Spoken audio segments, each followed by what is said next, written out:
Good morning, 7th class. My name is Mandeep Kaur from Guru Hargobind Public High School, Fatehgarh.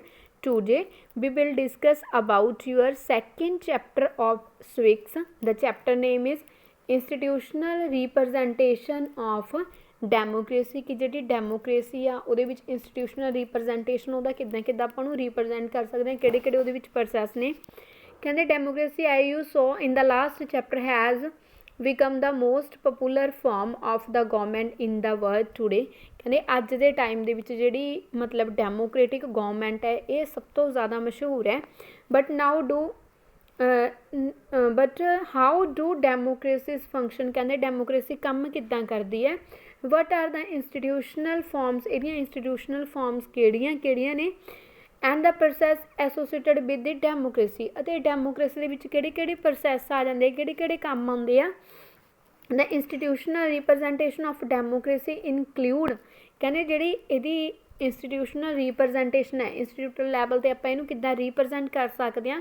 ਉਹਦੇ ਵਿੱਚ first ਆਉਂਦਾ ਜੀ universal adult franchise. Universal adult franchise ਦੇ ਵਿੱਚ ਕੀ ਹੁੰਦਾ, ਕਹਿੰਦੇ ਹਰ ਇੱਕ ਨੌਜਵਾਨ ਨੂੰ ਵੋਟ ਦਾ ਅਧਿਕਾਰ ਹੁੰਦਾ। ਸੈਕਿੰਡ ਆਉਂਦਾ ਜੀ ਇਲੈਕਸ਼ਨਸ ਹੁੰਦੇ ਆ, ਵੋਟਾਂ ਹੁੰਦੀਆਂ ਨੇ ਪੋਲੀਟੀਕਲ ਪਾਰਟੀਜ਼ ਦੀਆਂ, ਠੀਕ ਹੈ ਜੀ। ਐਂਡ ਨੈਕਸਟ ਹੈ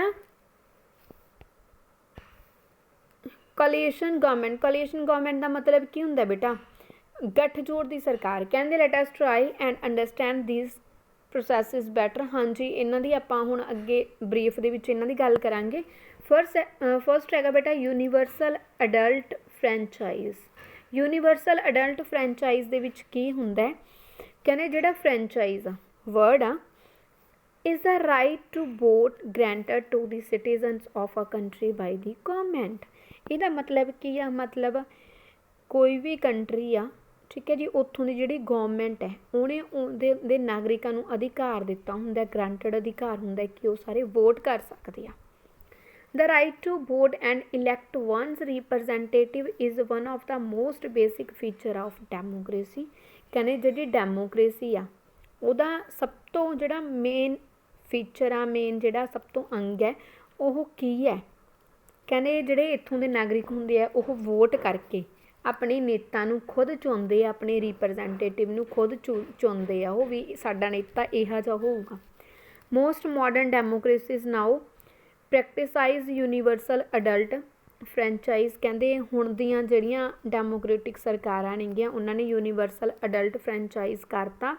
ਯੂਨੀਵਰਸਲ ਅਡਲਟ ਫਰੈਂਚਾਈਜ਼ ਦਾ ਮਤਲਬ ਕੀ ਹੁੰਦਾ, ਵਿਚ ਮੀਨਸ ਦੈਟ ਆਲ ਅਡਲਟਸ, ਜਿੰਨੇ ਵੀ ਅਡਲਟ ਨੇ, ਜਿੰਨੇ ਵੀ ਨੌਜਵਾਨ ਨੇਗੇ, ਠੀਕ ਹੈ ਜੀ, right to vote irrespective of their race, sex, religion, economic ਔਰ ਸੋਸ਼ਲ ਸਟੇਟਸ। ਕੀ ਕਹਿੰਦੇ ਆ, ਮਤਲਬ ਜਿੰਨੇ ਵੀ ਨੌਜਵਾਨ ਨੇਗੇ, ਠੀਕ ਹੈ ਜੀ, ਚਾਹੇ ਉਹ ਕਿਸੇ ਵੀ ਜਾਤ ਨੂੰ ਸੰਬੰਧ ਰੱਖਦੇ ਹੋਣ, ਕਿਸੇ ਵੀ ਸ਼੍ਰੇਣੀ ਨੂੰ ਸੰਬੰਧ ਰੱਖਦੇ ਹੋਣ, ਕਿਸੇ ਵੀ ਮਤਲਬ ਚਾਹੇ ਮਰਦ ਹੈ ਚਾਹੇ ਔਰਤ ਆ, ਠੀਕ ਹੈ ਜੀ, ਕੋਈ ਵੀ ਉਹਨਾਂ ਦਾ ਧਰਮ ਆ, ਇਕਨੋਮਿਕ ਕੰਡੀਸ਼ਨ ਉਹਨਾਂ ਦੀ ਚਾਹੇ ਕਿੱਦਾਂ ਦੀ ਹੈ, ਚਾਹੇ ਅਮੀਰ ਆ ਚਾਹੇ ਗਰੀਬ ਆ, ਸੋਸ਼ਲ ਸਟੇਟਸ ਕੁਛ ਵੀ ਆ, ਕਹਿੰਦੇ ਹਰ ਇੱਕ ਵੋਟ ਕਰ ਸਕਦਾ। ਇੰਡੀਆ ਦੇ ਵਿੱਚ ਕਹਿੰਦੇ for instance the constitution ensure that anyone who had attained the age of 18 has the right to vote। Indian constitution ਭਾਰਤੀ ਸੰਵਿਧਾਨ ਕੀ ਕਹਿੰਦਾ ਹੈ, ਮਤਲਬ ਕੋਈ ਵੀ ਇਨਸਾਨ ਹੈ ਜਿਹੜਾ 18 ਸਾਲ ਤੋਂ ਪਲੱਸ ਹੋ ਗਿਆ ਉਹ ਵੋਟ ਕਰ ਸਕਦਾ ਜੀ। However the right to vote was not always a universal right. ਪਰ ਕੀ ਕਹਿੰਦੇ, ਕਹਿੰਦੇ ਜ਼ਰੂਰੀ ਨਹੀਂ ਆ ਵੀ ਜਿਹੜਾ ਇਹ ਅਧਿਕਾਰ ਆ ਯੂਨੀਵਰਸਲ ਲੈਵਲ 'ਤੇ ਹੋਊਗਾ, ਪੂਰੇ ਸੰਸਾਰ ਦੇ ਵਿੱਚ ਹੋਊਗਾ। ਇਨ ਦਾ ਅਰਲੀ ਡੈਮੋਕ੍ਰੇਟ, ਮਤਲਬ ਪਹਿਲਾਂ ਕੀ ਹੁੰਦਾ ਸੀ, ਜਦੋਂ ਪਹਿਲਾਂ ਵਾਲੀਆਂ ਡੈਮੋਕ੍ਰੇਸੀਜ਼ ਹੁੰਦੀਆਂ ਸੀ ਸ਼ੁਰੂ ਦੇ ਵਿੱਚ, some people were allowed to vote. ਕੁਛ ਕੁ ਲੋਕਾਂ ਨੂੰ ਵੋਟ ਕਰਨ ਦਾ ਅਧਿਕਾਰ ਸੀਗਾ, ਸਾਰਿਆਂ ਨੂੰ ਨਹੀਂ ਸੀਗਾ, ਉਹਨਾਂ ਦੇ ਵਿੱਚੋਂ ਕੁਛ ਕੁ ਨੂੰ ਸੀਗਾ। ਕਹਿੰਦੇ for example in the United Kingdom only male land owners. ਹਾਂਜੀ, ਕੀ ਕਹਿੰਦੇ ਆ, ਕਹਿੰਦੇ ਯੂਨਾਈਟਿਡ ਕਿੰਗਡਮ ਦੇ ਵਿੱਚ ਜਿਹੜੇ ਸਿਰਫ ਮੇਲ ਲੈਂਡ ਓਨਰਸ ਸੀਗੇ ਉਹੀ ਕੀ ਕਰ ਸਕਦੀ ਸੀ, ਕਹਿੰਦੇ ਹੂ ਵਰ ਅ ਪ੍ਰੋਟੈਸਟੈਂਟ ਬਾਈ ਫੇਥ। ਜਿਨ੍ਹਾਂ ਦੇ ਉੱਪਰ ਕੀ ਸੀਗਾ, ਜਿਹੜੇ ਮਤਲਬ ਕੱਟੜ ਸੀਗੇ, ਬਿਲਕੁਲ ਕੱਟੜ ਵਿਰੋਧੀ ਹੁੰਦੇ ਆ ਨਾ, ਉਹ ਕੀ ਕਰ ਸਕਦੇ ਸੀਗੇ, ਵੋਟ ਕਰ ਸਕਦੇ ਸੀ।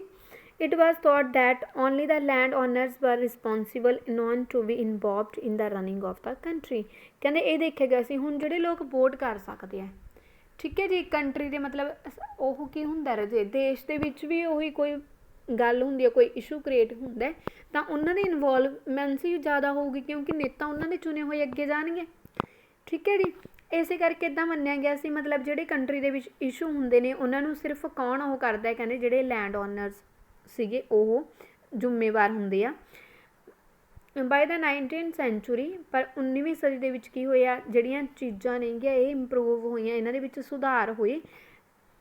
With people in several democracies fighting for several universal male franchise. ਹਾਂਜੀ, ਜਿਹੜੇ ਲੋਕ ਨੇਗੇ ਕਹਿੰਦੇ ਜਦੋਂ 19ਵੀਂ ਸਦੀ ਦੇ ਵਿੱਚ ਸੁਧਾਰ ਹੋਇਆ, ਉਹਨਾਂ ਨੇ ਕੀ ਕਰਨਾ ਸ਼ੁਰੂ ਕਰਤਾ, ਉਹਨਾਂ ਨੇ ਲੜਨਾ ਸ਼ੁਰੂ ਕਰਤਾ। ਕਾਹਦੇ ਲਈ ਲੜਨਾ ਸ਼ੁਰੂ ਕਰਤਾ, ਵੀ ਸਾਨੂੰ ਵੀ ਯੂਨੀਵਰਸਲ ਅਡਲਟ ਫਰੈਂਚਾਈਜ਼ ਦਾ ਅਧਿਕਾਰ ਹੋਵੇ ਜੀ, ਸਾਨੂੰ ਸਾਰਿਆਂ ਨੂੰ ਵੋਟ ਕਰਨ ਦਾ ਅਧਿਕਾਰ ਹੋਵੇ, ਚਾਹੇ ਅਸੀਂ ਕਿਸੇ ਵੀ ਧਰਮ ਦੇ ਹਾਂ, ਕਿਸੇ ਵੀ ਨਸਲ ਦੇ ਹਾਂ, ਕੋਈ ਵੀ ਸਾਡਾ ਜਿਹੜਾ ਸੋਸ਼ਲ ਸਟੇਟਸ ਆ। Or the right to vote for all males irrespective of their social standing, religion or race। ਕੀ ਕਹਿੰਦੇ ਆ, by the late 19 and early 20th century, ਕਹਿੰਦੇ 19ਵੀਂ ਸਦੀ ਦੇ ਅੰਤ 'ਚ ਅਤੇ ਜਿਹੜੀ 20ਵੀਂ ਸਦੀ ਆ ਉਹਦੇ ਸ਼ੁਰੂ ਦੇ ਵਿੱਚ ਸਮ ਸਟੇਟਸ ਐਂਡ ਕੰਟਰੀਜ਼ ਸਟਾਰਟ ਅਲਾਉਇੰਗ, ਕੀ ਕਹਿੰਦੇ ਆ, ਕਹਿੰਦੇ ਜਿਹੜੀ ਵੂਮੈਨ ਸੀਗੀ ਉਹਨੂੰ ਵੀ ਰਾਈਟ ਦੇਤਾ 19ਵੀਂ ਸਦੀ ਦੇ ਅੰਤ 'ਚ, ਅਤੇ 20ਵੀਂ ਸਦੀ ਦੀ ਸਟਾਰਟਿੰਗ 'ਚ ਕਿ ਜਿਹੜੀ ਔਰਤ ਆ ਉਹ ਵੀ ਕੀ ਕਰ ਸਕਦੀ ਆ, ਵੋਟ ਕਰ ਸਕਦੀ। In several countries, however, people continue to be denied the right to vote on the basis of color and race। But ਕੀ ਹੁੰਦਾ, ਕਹਿੰਦੇ ਕਈ ਦੇਸ਼ ਇੱਦਾਂ ਦੇ ਆ, ਕਈ ਕੰਟਰੀਜ਼ ਇੱਦਾਂ ਦੀਆਂ ਨੇ ਜਿੱਥੇ ਜਿਹੜੇ ਲੋਕ ਨੇਗੇ, ਠੀਕ ਹੈ ਜੀ, ਉਹ ਤੁਹਾਨੂੰ ਮਤਲਬ ਮਨਾ ਕੀਤਾ ਗਿਆ ਉਹਨੂੰ ਇਸ ਅਧਿਕਾਰ ਤੋਂ। ਕਾਹਦੇ ਬੇਸ 'ਤੇ, ਕਲਰ, ਮਤਲਬ ਉਹਨਾਂ ਦੇ ਸਿਰਫ ਕਲਰ ਕੰਪਲੈਕਸ ਦੇ ਆਧਾਰ 'ਤੇ, ਮਤਲਬ ਸਕਿਨ ਦਾ ਕਲਰ ਕਿਹੜਾ ਹੈ, ਅਤੇ ਉਹਨਾਂ ਦੀ ਜਾਤੀ ਜਾਂ ਫਿਰ ਸ਼੍ਰੇਣੀ ਦੇ ਆਧਾਰ 'ਤੇ। ਕਹਿੰਦੇ ਫੋਰ ਐਗਜ਼ਾਮਪਲ ਸਾਊਥ ਅਫਰੀਕਾ ਦੇ ਵਿੱਚ ਕੀ ਹੁੰਦਾ ਸੀ, ਟਿਲ ਐਜ਼ ਰੀਸੈਂਟਲੀ ਐਜ਼ 1994 ਤੱਕ ਜਿਹੜੇ ਨੋਨ ਵਾਈਟਸ ਸੀਗੇ, non whites were not allowed to vote in national elections. ਹਾਂਜੀ, ਜਿਹੜੇ ਕਾਲੇ ਲੋਕ ਸੀਗੇ ਕਹਿੰਦੇ ਉਹਨਾਂ ਨੂੰ ਅਧਿਕਾਰ ਨਹੀਂ ਸੀਗਾ ਕਿ ਉਹ ਦੇਸ਼ ਦੇ ਵਿੱਚ ਜਿਹੜੀਆਂ ਵੋਟਾਂ ਪੈ ਰਹੀਆਂ ਨੇ ਉੱਥੇ ਜਾ ਕੇ ਉਹ ਵੋਟ ਪਾ ਸਕਦੇ ਆ। In the United States of America too, ਕਹਿੰਦੇ ਅਮਰੀਕਾ ਦੇ ਵਿੱਚ ਵੀ ਇਹੀ ਕੰਮ ਸੀ, ਜਿਹੜੇ ਨੋਨ ਵਾਈਟਸ ਸੀਗੇ, ਠੀਕ ਹੈ ਜੀ, ਉਹਨਾਂ ਨੇ ਕੀ ਹੈ, right to vote only in the 20th century, ਉਹਨਾਂ ਨੂੰ 20ਵੀਂ ਸਦੀ ਦੇ ਵਿੱਚ ਇਹ ਅਧਿਕਾਰ ਮਿਲਿਆ, ਠੀਕ ਹੈ ਜੀ। And that too after a long struggle, ਅਤੇ ਕਿੱਦਾਂ ਮਿਲਿਆ, ਉਹਨਾਂ ਨੇ ਬਹੁਤ ਜ਼ਿਆਦਾ ਸਟਰਗਲ ਕੀਤਾ ਇਹਦੇ ਲਈ।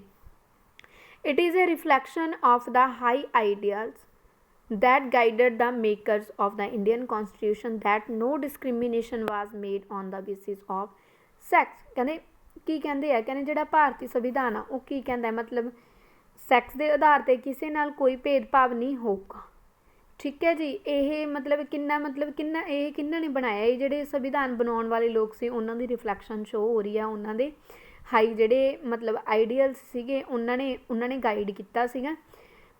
ਚਾਹੇ ਕਹਿੰਦੇ ਕੀ ਆ, ਚਾਹੇ ਕਿਸੇ ਦੀ ਮਤਲਬ ਸੈਕਸ ਕੀ, ਚਾਹੇ ਔਰਤ ਆ ਚਾਹੇ ਮਰਦ ਆ, ਠੀਕ ਹੈ ਜੀ, ਚਾਹੇ ਕੀ ਹੈ ਇਕਨੋਮਿਕ ਸਟੇਟਸ ਉਹਨਾਂ ਦਾ ਕੁਛ ਵੀ ਆ, ਕੋਈ ਵੀ ਧਰਮ ਆ, ਕੋਈ ਵੀ ਕਾਸਟ ਆ, ਠੀਕ ਹੈ ਜੀ, ਹਰ ਇੱਕ ਨੂੰ ਕਾਹਦਾ ਅਧਿਕਾਰ ਮਿਲਿਆ ਹੋਇਆ, ਵੋਟ ਦਾ ਅਧਿਕਾਰ ਮਿਲਿਆ ਹੋਇਆ ਭਾਰਤ ਦੇ ਵਿੱਚ।